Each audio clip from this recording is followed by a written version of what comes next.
The wealthiest families in America do not post on social media.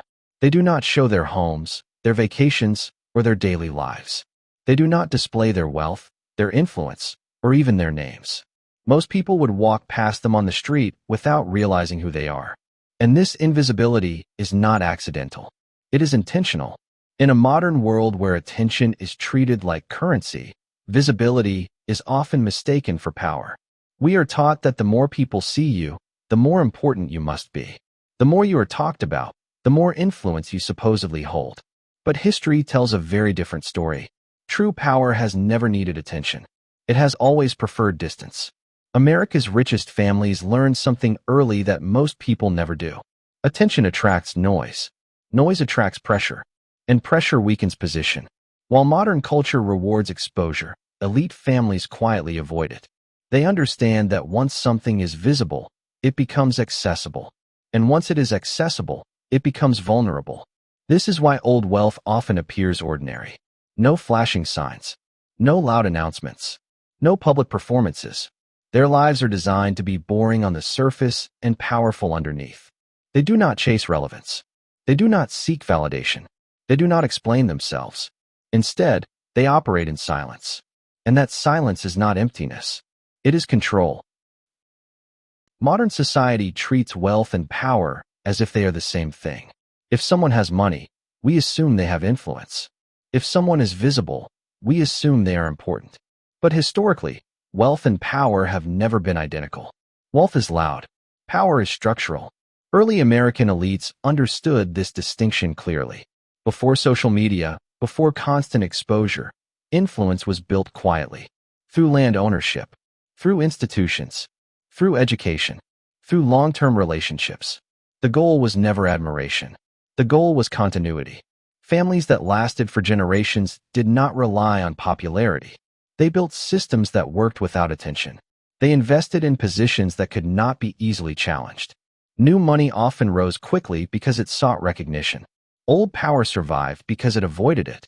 Visibility creates targets. Targets invite competition. Competition invites instability. The elite avoided this by remaining difficult to identify, difficult to track, difficult to challenge. Their names rarely appeared in headlines. Their influence appeared everywhere else. This is why true power often feels invisible. It does not announce itself. It does not need applause. It does not explain its presence. It simply exists, quietly shaping outcomes while others compete for attention. Visibility feels powerful, but it carries a hidden cost. The more visible someone becomes, the more predictable they become. Predictability invites pressure. Pressure invites control. Public figures depend on approval. Approval creates dependency. Dependency limits freedom. When someone constantly seeks attention, they must constantly perform. They must maintain an image. They must explain decisions. They must respond to criticism.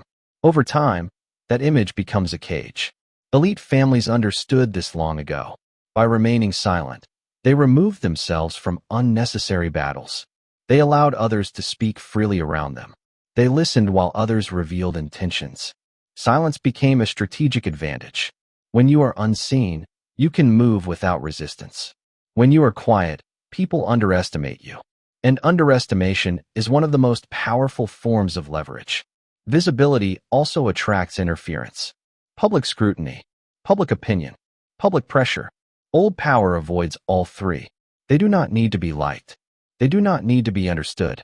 They only need to remain positioned. And silence protects position better than exposure ever could. Psychology explains why silence works so well. Humans instinctively respect what they cannot easily read. Silence creates uncertainty. Uncertainty creates attention.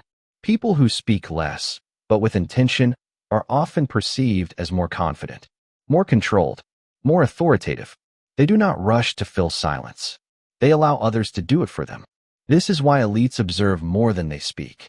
They gather information while others perform. They let conversations unfold without interruption. In social settings, the quiet individual often holds more power than the loud one. Not because they dominate, but because they are unpredictable. The human mind tries to fill gaps. When someone remains silent, others project importance onto them. Elite families understand this instinctively. They train their children to listen, to pause, to avoid unnecessary exposure. They do not control through force or noise. They control through positioning. And positioning does not require attention. It requires patience. New wealth often believes attention creates legitimacy, but attention demands performance. Performance demands energy, and energy eventually runs out. Old power avoids this cycle completely. Instead of chasing moments, elite families build systems. Education, ownership, networks, institutions. Systems work even when no one is watching. They outlive individuals. They compound over time. This is why old wealth often survives while new fortunes disappear. One seeks visibility. The other seeks longevity. Elite families value reputation more than attention. Reputation compounds quietly. Attention fades quickly. They sacrifice applause today to secure position tomorrow. They choose privacy over praise, distance over drama. This is the final truth behind elite silence. The most powerful families in America are not hiding because they are afraid. They are hiding because they understand leverage. Information is leverage. Silence protects information. Silence protects position. Attention is temporary. Silence is generational. And true power never asks to be seen.